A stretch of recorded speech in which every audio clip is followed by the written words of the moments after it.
Wake up, Peter. It's time for Palm Sunday special with Pastor Ken. I hope everybody enjoyed the bunny at the front. Oh, it was a beautiful bunny. His name is Stu. Bunny Stu. Austin Pfeffer. So I'm already looking forward for Easter. I can hardly wait. Me too. Chocolate, dark chocolate. Nice. Well, our guest tonight, Reverend Ken Robertson from IAC, has been a pastor for quite a while. He's also a musician and has some very interesting stories about courting his wife, as well as some family vacations that I think people will find quite crazy. We both know him well and looking forward to interviewing him. Yeah, and he signed that piece of paper that said he would do 2 episodes. Please welcome Pastor Ken Robertson.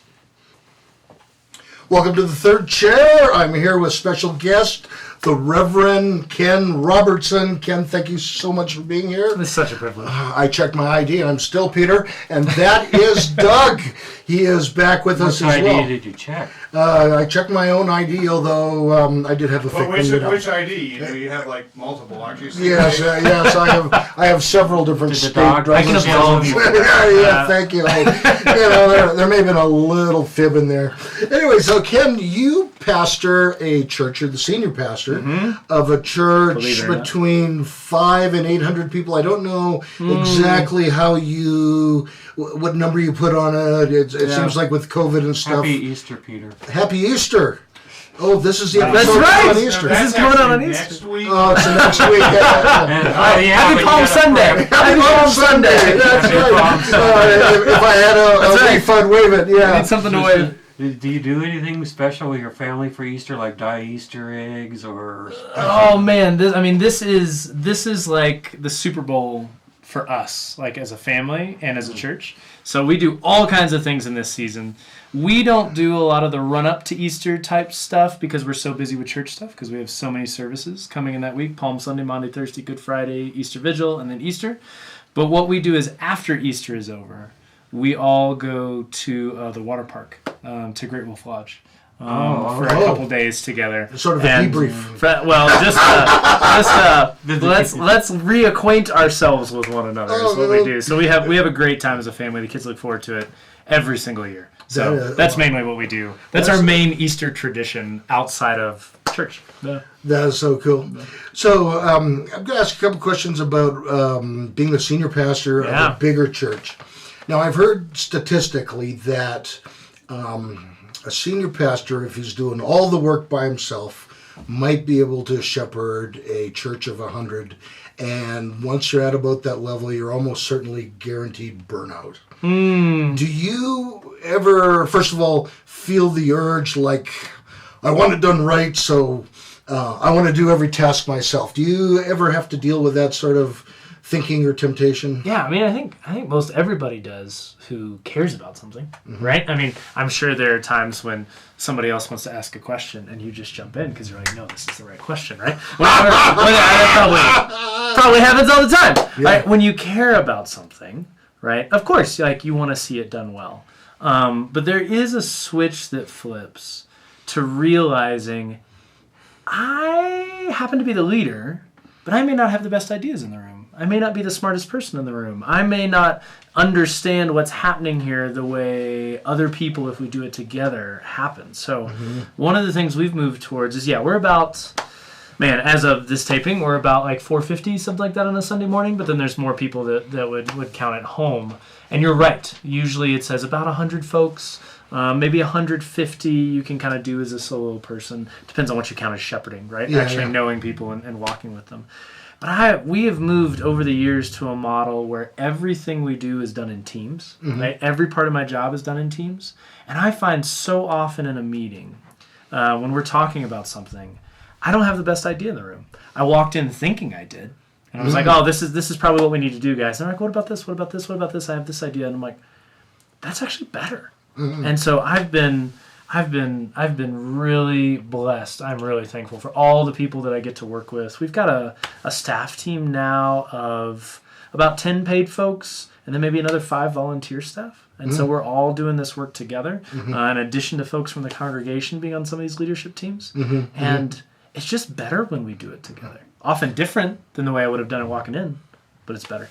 So it also then, good teams, even with other people, also require some thinking towards developing leadership in other people, giving people the chance, even perhaps to make a mistake as a new leader. It's not allowed. Not allowed. No, absolutely. It's allowed. We'll spin the wheel of penance for you. Inside joke. And so is leadership development something you guys talk about and focus on? You may use other spiritual terms for it, but that sort of idea. Yeah, no, it's something we talk about all the time. I mean, your point about people having to do something, people having to have the opportunity to do something not correctly to learn from that, right? Sure. I think that's a huge piece of it. Also giving people clarity in terms of like, here's what we're shooting for, here's what we're aiming for, so we're all on the same page, and then we can work towards that together. But I think the most important part of leadership development is people knowing that you care about them beyond the work that they're producing. Sure. Right? That you actually care about them as a person. You actually care about their holistic development and not just the task that they're outputting. I've had a mentor, I think, every day of my life since the first day I went to college. That was actually my follow-up question, to tell us about the mentors you had. Yeah. And those folks, I mean, some of them were really good and some of them were just fair to middling, right? But all of them expressed a deep care in me and a deep investment in me as a person, which freed me to be able to try things and fail and know that I wasn't going to be rejected or pushed away if I failed, right? Or when I failed, that I could fail, that I would still be loved and we could get up and we could try again. Nice. And I think that kind of culture of grace, if you want to put it that way, that culture of you are not what you do, right? You are loved for who you are, actually enables us to do more fully what we've been given to do than anything else. Sure. Yeah. Now, I've had some small businesses, and as an owner of a small business, it's like you never stop thinking about the business. You're driving down the road and you look at something and you think, maybe I should try that or incorporate that idea. Do you have times like that? Are you able to turn off being the senior pastor, or is it kind of on your mind a lot? I sleep like a baby, man. So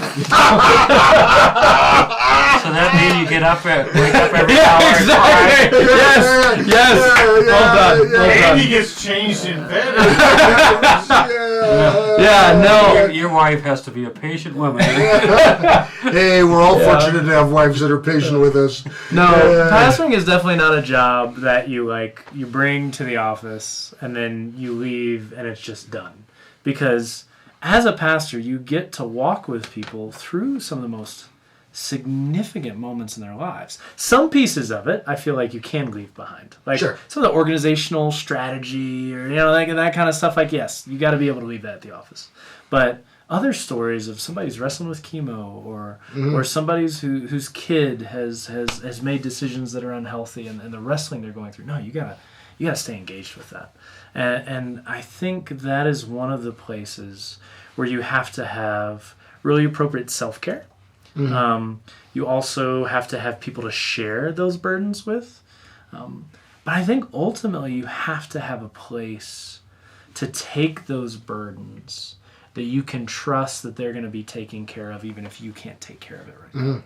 And for me, that's a big part of prayer and what it means to be a pastor. Everybody expects a pastor to pray, right? Sure. That's the thing good pastors do. But for me, it's sort of a necessity. Because I have to unload these cares of life and these concerns of what people are going through. I have to unload them in a place where I can trust, okay, somebody's taking care of this. And in the case of prayer, somebody's taking care of this. It's going to be way better at taking care of it than I am. Without that, everything just sort of accretes. Everything just sort of sticks on your shoulders. and weighs you down in such a way where you start to believe, man, it's my job to save the world. And it's not.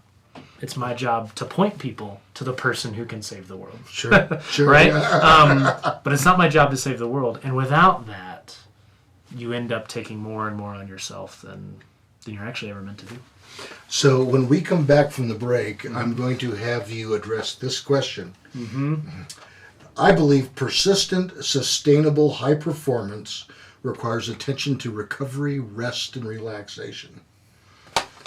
That's a lot of words. That's a lot of words. Yeah, it's the whole. The question is, should we be doing better pursuing a day of rest? Oh. And we will have your answer when we come right back from this break.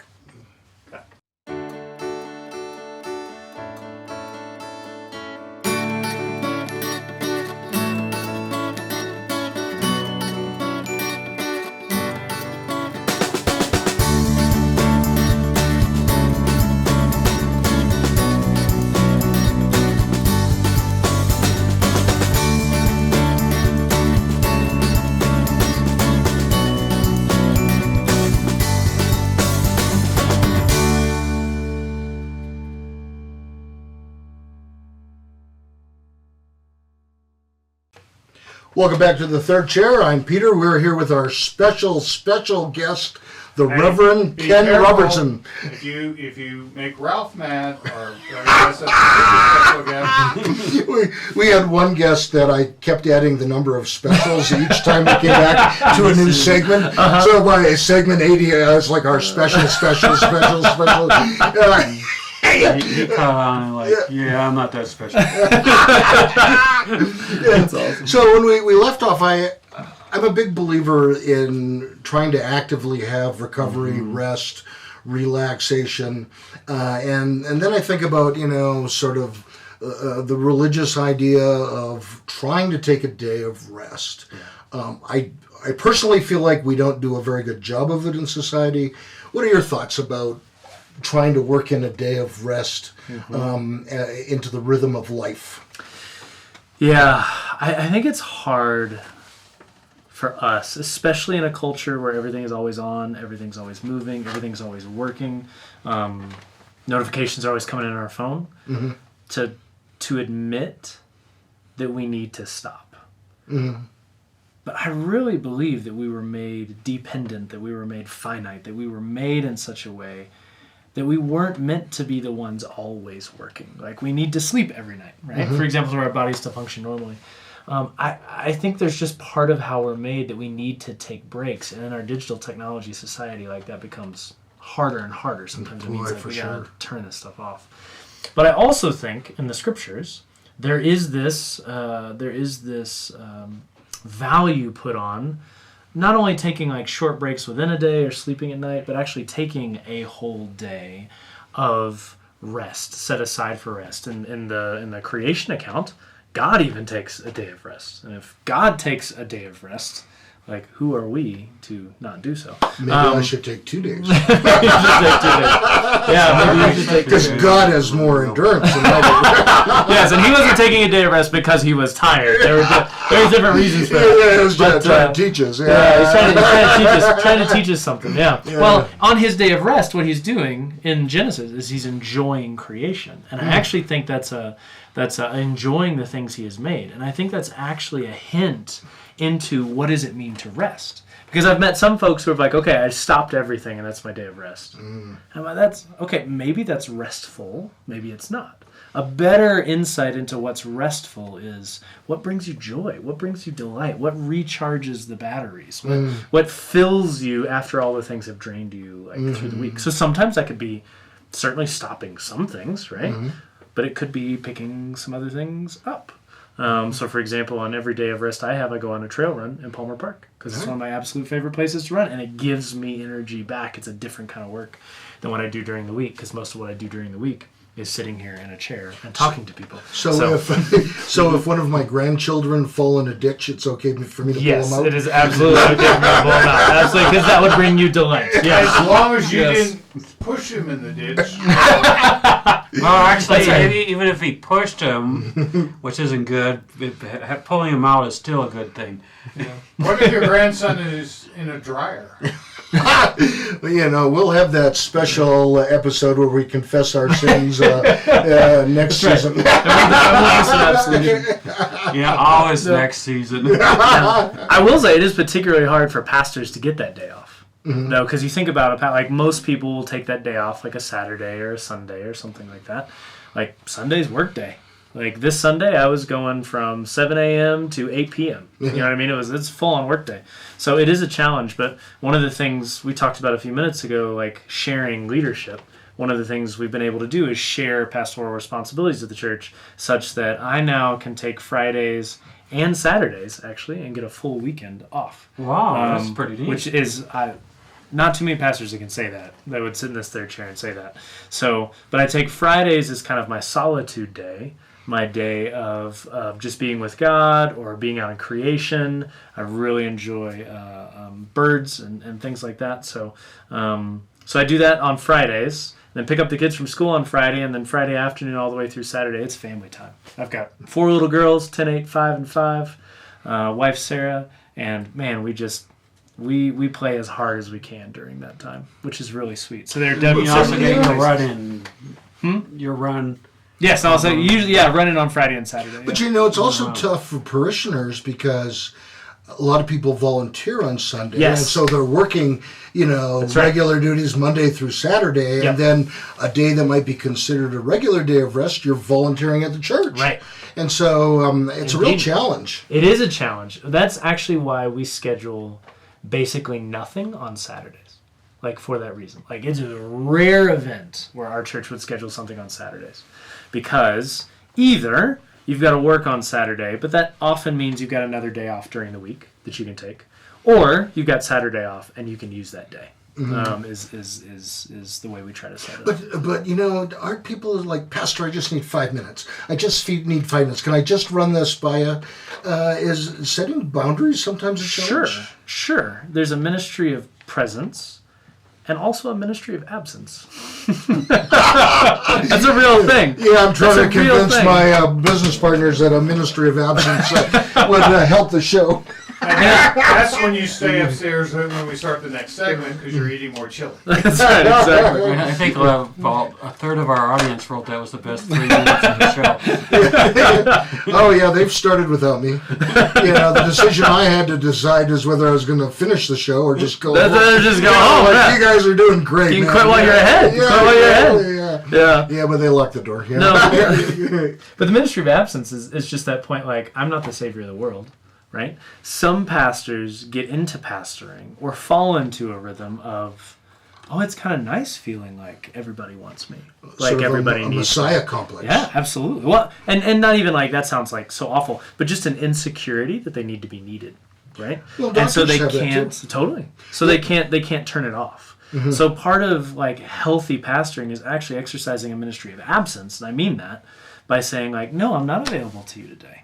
Like, A, there are other people that are available to you that you can contact. And B, Jesus is available to you, right? If God is real, right, then he is really available to each one of us in any moment. And part of my work as a pastor is saying sometimes he's going to work through me in your life, and sometimes he's going to work in other ways that are not me. And so sometimes I need to step back and shut up and let him speak in this other way. Yeah. So do his thing. Some of our inability to take a break in this high-paced culture, I think is because we don't want to. Mm-hmm. Like, I think there are outside things that are impinging in on us. I think a lot of it's our choice. Like, it's kind of nice to be needed. It's kind of nice to be pulled. It makes us feel important. Oh, and there's it's nice to be worshipped. Yes. Do I dare go there? An idol? There's something about Sabbath that makes us hidden that is really healthy for our souls because it reminds us, okay, who's the creator and who's the creature? Who's the savior and who's the one who needs to be saved? Mm-hmm. It helps reset some of those priorities. Yeah. Interesting. Leading into this, you also get a longer break. And I really like this idea. you went on a sabbatical. Yes. Now, how often do you get to do that, and for how long? Yeah, absolutely. I wish this was part of like jobs all over the place because it's so valuable. Our friends have a young man. He works for this company that's fairly new and going up in the world. After 5 years, somewhere like the 5-year point, you do get a sabbatical for 6 months. Oh, good. I'm glad it's coming more. It's a hard job. You work hard. Yeah, no, but that's healthy. So yeah, no, I mean this actually is also based on a biblical idea of a Sabbath year every 7 years. It wasn't just a Sabbath day in the Old Testament and the Hebrew Scriptures. There was also once every 7 years you'd have a Sabbath year, and then those would add up to 50 years. They did a lot of things in those Sabbath years. Wasn't that to let the ground? Yeah, to let the ground lie fallow, right? Which leads to like greater creativity and everything else. But no, so in our part of the world, and I can talk about what we did for our sabbatical maybe after the break, but in our part of the world, it's every 5 to 7 years. Okay. You get one. You take it in year 5 if you're like dying on the vine. You plan it for year 6 because inevitably something's going to happen and you won't get to take it. So then you still get it in year 7. It's sort of how I plan going to the gym. So how long is this? 3 months. And we're going to go into more details on this sabbatical when we come back from this break.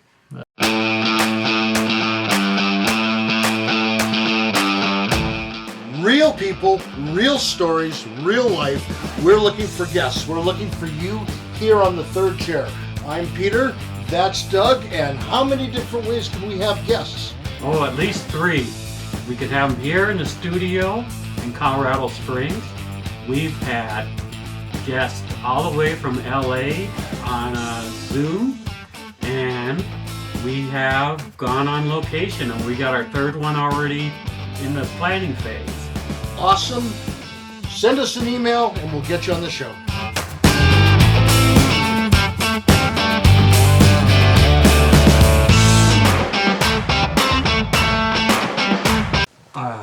Welcome back to the third chair.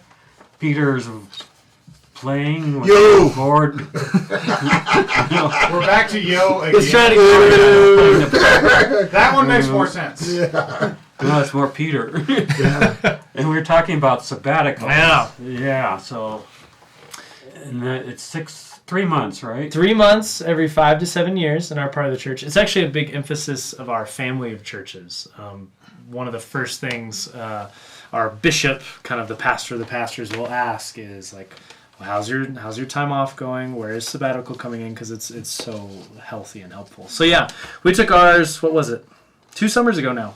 So not this last summer, but the summer before. That wasn't a summer of COVID, was it? It was a COVID summer. It was a great time to take sabbatical. Because being a pastor in COVID time, that's like super easy, right? I mean, it was no conflict. It was extremely chill. Extremely chill. No, it was a great time. Watch the service online. Get away! No, so it was towards the end of it was getting like where we kind of had a plan for COVID and we knew what we were doing. So it wasn't escaping or abandoning. So was this on your year 7? But this was year 6. This was year 6. I actually lucked out. I planned it for year 6 and it happened on year 6. But no, so it was 3 months. And we knew we wanted to see extended family. Our extended families are across the country, some in Wisconsin and some in Tennessee.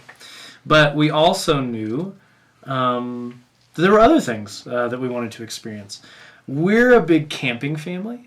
We probably camp in a normal year 1 month of the year. So probably like 25 to 30 nights. We do a lot of camping. Yes, Friday, Saturday. You take off Fridays. Yeah, Thursday, Fridays. We'll take off a lot, take a couple nights. We'll take longer trips during our yearly. Harder to get a hold of you when you're camping. Yes, exactly. No, because phone doesn't even work. The ministry of absence. But no, so we're big campers, and we knew there were some places. We have a pop-up, and we knew there were some places that we just couldn't get to in those shorter trips. So all 6 of you. All 6 of us in our pop-up. It's got 1 queen on each end. It's super light. Okay. We pull it behind the minivan, and then there's a little. So we used to have a whole Coleman pop-up. Yeah, very similar. They're all the same, right? The variations on a theme. Yeah. So we actually had the crazy idea of let's just travel around the West to the national parks And let's just go nice. from one campsite to one campsite to one campsite to one campsite. And what we ended up doing, I think it was 23 campsites at 19 national parks for 70 nights straight, all around the West. It was our Odyssey, in our Honda Odyssey with four young girls. They were 8, 6, 4, and 4 at that point. Did they enjoy it? Oh man, we loved it. We had the best time. I mean, so many memories from that trip. So many different experiences. But I mean, that time with my kids, because we were talking about the emotional investment, right, of pastoring and how it's hard to turn things off, and like the ability to just stare my kids in the face and my wife in the face for 70 nights straight with nothing. I mean, I didn't check email for 70 nights. You know what I mean? I had a whole team of people. Like I didn't have any of that. I got one text message halfway through from one of my assistant pastors. Everything is fine. Period. That was it. Oh, good. And so the ability to be present to them that deeply was just rich, and it was special. And then all the memories of being in all those incredible places. But the key was I was in those incredible places with them. So yeah, it was an absolute blast. So what was your favorite thing that you saw or did? I mean, we did, if you think of major national parks in the West, we've either done them before or we did them all. I will never forget, oh man, there's a couple of memories. I'll never forget the Redwoods in Northern California. It was like Jurassic Park without the dinosaurs. It was just utterly incredible. Those trees and the forest and the rainforest that's created from that. In Washington on the coast, my daughter led us, my 8-year-old daughter at the time, led us on an expedition into tide pools. I didn't know a darn thing about tide pools. I'm a mountain guy, like in Colorado. But she had watched a couple TV shows on tide pools, and she loves animals. And she led us all like, oh, this is this thing, and this is this thing. And here, Dad, pull this on the rock. It was the first time I'd ever seen one of my kids lead me. And it was just such a beautiful experience. And then Mount Rainier will be another one I'll never forget, because we were up in the snow on the glaciers, and it was when that massive heat wave went through the Pacific Northwest. It was 100 degrees on the snow, standing on a glacier. It was just the most bizarre experience. I mean, sunburn like for days. But it was the most bizarre experience. It was like the mountain was angry because everything was melting so fast. It was just flooding down these gorges, and the whole thing resounded. It was just an amazing experience of the glory of creation that I got to experience with my kids, and we still tell stories to that from this day. So it's funny you mentioned redwoods, because we recently had a guest. She's an artist, but she had a photograph of a tree, like from the bottom up. Oh yeah, it's one in Santa Fe. Oh yes. Yeah. But Peter and I both thought it reminded us of going to the redwoods. Yes, because those trees are so tall. The trees are so massive. I went to them as a kid, and I remember it was like, it was like, wow, those things are so big. That was Cheryl from our Art and Faith group at IAC. Oh, fun. Yeah, we had a few of the Art and Faith people on. Sweet. Cheryl Reminiscence? Yeah, Cheryl Reminiscence. Cool. Yeah, awesome. Hey, Peter, you pronounced it right. Yeah, well, Ken did, yeah. I led him in the way he should go. And he did not depart from it. We had one pastor, and I just couldn't say his last name correctly, and we have bloopers of me trying to say his name. That's awesome. Yeah. Oh, yeah. That's awesome. Peter and I pronouncing stuff is half our bloopers, or 3/4. See, we never do bloopers during the actual show, but in the opening when it's just the two of them, that's the only times we ever have to do other takes. So you never have bloopers of the guest? No. Unless the camera's on in between us. Yeah, he won't tell you when the camera's off. Yeah. The red light on the front has been deactivated. But no, it was a rich time, just because I needed time to process through things that have been happening and kind of get recharged for the pastoral work. So creation's a place I do that. So did you miss on day 42 and say, "Wow, I really missed the church," or did you I advise my client not to answer that question. I miss some of the people. Oh, yeah. I miss some of the people, Good but answer. no. Yeah. Because one of the temptations with anything we do as our job, especially when you put as much heart and soul into it as a pastor, is you can get so wrapped up that this becomes your identity, this becomes your purpose, this becomes your meaning. And if Christianity is true in any measure, then our purpose is not in what we do, but whose we are. And one of the things that you can really forget in the midst of all the pastoral work is, who do I belong to? Like, who am I actually here to worship? Instead of leading all these people, okay, you're going to worship, you worship God, you grow in your relationship with God. Like, I need space to do that. Mm-hmm. And it's easy to forget that in the day in and the day out. And I think one of the things that really helped the sabbatical for me was just reorienting me to, I'm a creature just like everybody else. I need to worship just like everybody else. And so there were so many days on that sabbatical where I'd be hiking down a trail, and they tell you to make noise for the bears, right? Because we were in grizzly bear territory. And so I would just be singing hymns, like going down. It was amazing, worshipful time. And I got caught a couple times by people coming around a corner, and they were laughing at me because I was singing a hymn. They had caught me. But it was an amazing opportunity to worship. Does your voice keep the bears away? That's the idea, right? Yeah, that's the idea. But or is your voice a pleasant one? Maybe the bears. I don't know. Maybe not that pleasant. Not on that trip. Maybe in the next segment I'll tell the joke of the time the pastor ran into the grizzly bear in the woods. Yes, that is a different story of running into a bear. Because that wasn't a grizzly bear. A Christian grizzly bear. Yes. Didn't we vote that he's not allowed to tell the jokes anymore? Actually, when we were in Alaska, we heard a grizzly bear near us. Yes. And the ranger said we did the right thing. We started to make noise and slowly walk out of the area. That's right. And we didn't see it. Mm-hmm. But the ranger that night, he made a noise and he goes, "Urgh," and something like that, better. And then we said, "Yeah, that's the noise we heard." And he said, "Yeah, that was a grizzly." And we'll have more stories about grizzlies when we. I almost got eaten by a bear in Estes Park. We can tell that story. All right, that's a good way. I can barely wait. Just the bear.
Welcome back to the third chair. We have Peter still here. Still here. He has not yet still here. I'm still here. We were looking for some bears during the break to right. eat them, but didn't find any.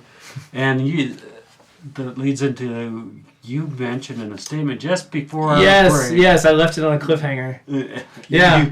Because this must be a good story. You're almost. It is a pretty good story. I've used it in Easter sermons, which is how you know it's a good story. Like if you use it in Easter sermons, because that's a big day. That's the big day. That's the big day. Best material. That's right. Exactly. Tier 1 story. That's right. So I did not almost get eaten by a bear on sabbatical, but I was in Estes Park once on a walk in a park that's right near what's the hotel that was using The Shining? Stanley. Yeah, Stanley Hotel. Right near the Stanley Hotel. And I was walking along. And I turned around this corner, and there was this bear this big old mama bear, I didn't know it was a mama bear at the time, but it turned out it was a mama bear, ripping into this tree, like just pieces of wood flying everywhere, trying to get in some grubs, etc., etc. And I should have just backed off slowly like you did in your story. But I was just so fascinated. It was just like those moments of wonder where you get a little paralyzed and you're like, I want to watch this. So I'm sitting here, I get crouched down behind a rock and I watch. And then up trot 2 little cubs. This mama bear. And they have smelled me out and they start coming for me. So I stand up and start walking away slowly, and the little cubs think this is a great idea. Like, we've got something to play with. So I'm walking away slowly. I have to start going a little faster. Mama bear starts running after the cubs, etc., etc. I'm backing up, and they're no more than maybe 10 yards away from me. And suddenly I back up into this herd of mule deer. And I scare the mule deer, and the mule deer run off in the direction. The cubs are like, oh, that's more interesting. And they follow that, and so does mama bear. So the mule deer saved your life. Yes, the mule deer, it saved me from something. Yes. I don't have much to eat, right? So I wouldn't have been a great meal. Yeah, appetizer. But it was pretty sketch. It was pretty sketch. Wow. Yeah. That's amazing. Yeah. Yeah. That was my closest bear encounter. I almost got eaten by a bear. This is a true story. I went to buy a 10-speed bike for one of my friends who lived over Bear Creek, and I had my 5-year-old daughter Amy with me, and we were there in the backyard, and out comes a mama bear and 2 cubs, and they're probably 7 to 10 yards away, and they walk right by and leave. And I turned to my daughter, and I said, "Sweetheart, there is an important lesson here to learn, and you must not get this wrong." And she said, "Like, what is it, Dad?" And I said, "We will never mention this to your mother." Indeed.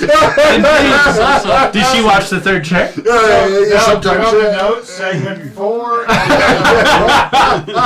episode 107. Yes, indeed.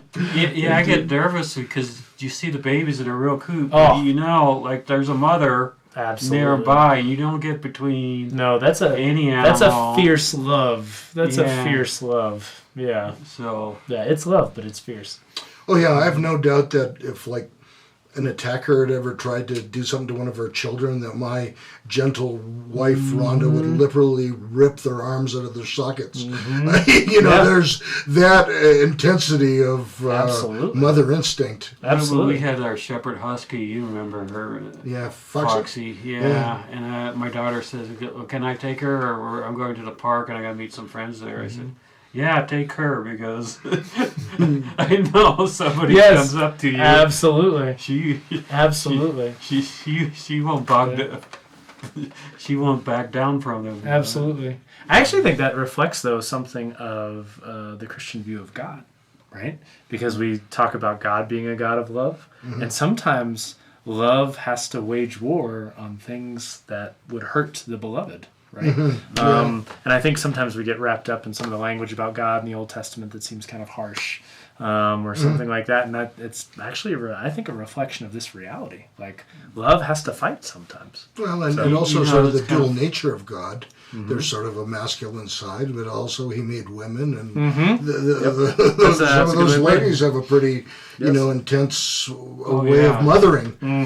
Yeah, see how I put it. I read the Old Testament a couple of years ago. My church was doing it, and I read it, and then I was thinking, it's not so much the wrath. It's like things got good, and it's like, wait a minute, you're forgetting me because you're just living a high life. You need to go, and it was like the cycles of that. Yeah, it's easy to forget when things are good. Yeah. And that happens. I think it has happened to the church, and I think a it has lot of other things through history. But maybe God's worked on those, but I know it did in the Jewish faith and we forget we're the creature. And he's like, we got it good now. Yep, we don't need anybody. No. So, do you like to travel? I mean, the 70 days. Do you like to travel normal? I like to travel with my family. I don't like to travel without my family. Like, that's just hard in this season of life. Because my kids, right now, they're 10, 8, 6, and 6. They're only going to be this age for so long. So I hate leaving them. That's really, really. And you have to travel for your job sometimes. I don't have to travel a ton for my job because I'm a local church pastor. So like primarily I'm here. But there are times I take a couple trips to England each year for some doctoral work that I'm doing. And then I try to go, when it's not COVID, I try to go to Rwanda once a year because I'm actually a Rwandan priest, if you can't tell. I'm ordained in the Anglican Church in Rwanda and have been sent here as sort of a missionary to North America, which is a whole story in itself. But I love to go back to our brothers and sisters in Rwanda and to see them and to learn from them what it means to know God more deeply, because I think they've got some things figured out that we don't. So those trips are really the only times I go away, but those are tough. Yeah. But I love traveling with my family because it's fun to watch your kids experience new things for the first time and to watch them kind of wake up to the world. So they're just about old enough now where I could take them to England or Rwanda or something like that. They're getting close, and I'm really looking forward to that. So yeah, I took a thought when my daughter was 12. Oh, you're old enough. We're going to go to Washington D.C. and you can visit museums. And now she works in a museum. Oh, fun! There you go. See, that's what she said. Important, yes. She went to college and says, "Dad, I want to work in a museum, so I'm going to major in anthropology and minor in museum studies." And absolutely. And then it's like, okay, what? That sounds good. Well, you took her when she was 12. Yeah. I didn't know that was going to happen. But those things are formative. Those things shape our kids. Yeah. Yeah. So I mean, it's things like that. You don't know how they affect the kids. Right. And, right. I mean, this trip, they might be talking about it. At least an 8-year-old. Yeah. Oh, absolutely. Absolutely. For a long time. So yeah, it is good to do trips like that. Yeah. Do you have another question? So does someone have a question? I have a question. So you have 4 kids, right? A lot of pastors I met have had 4 kids. Do you know if there's any special reason for that? Gluttons for punishment? Yeah, no, I don't know if there's anything special there. I will say that I do feel like, so there are 2 feelings. In the Roman Catholic Church, you obviously can't have kids and be a priest. Right? And sometimes that makes sense to me because it's extremely overwhelming. Just caring for the 2 flocks, if you will. Being a father on both sides. Like that can be really overwhelming. But I will say there are things that overlap in the 2 worlds. And I've found times when something I've done in the church or as I've walked with someone has helped me be a better parent. And sometimes things in my parenting has helped me be a better pastor. So there have been times when those have overlapped in really beautiful ways.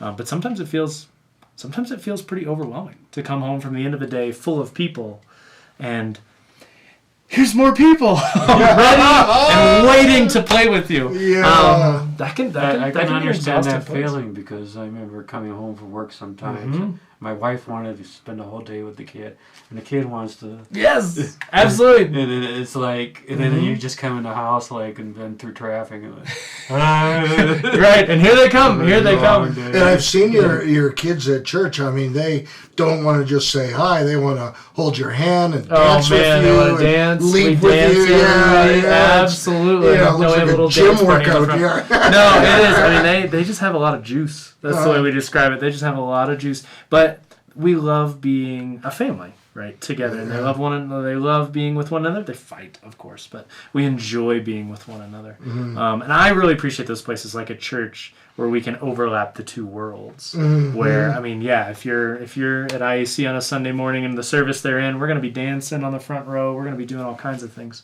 We have a lot of fun together. It's fun to overlap that. We'll have to hold our thoughts on fun until we come right back. Yeah.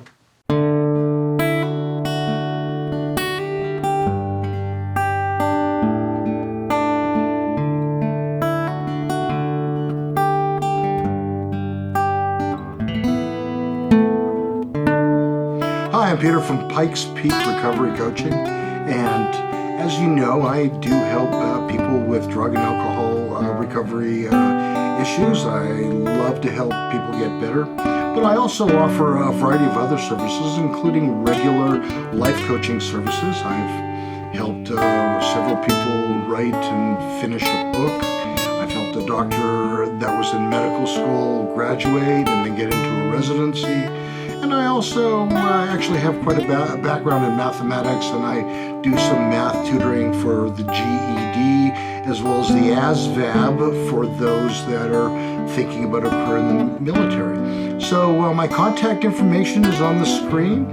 Please send me an email or a text, and we can talk about some of these services and how I can help. That's Peter Grigg at Pikes Peak Recovery Coaching.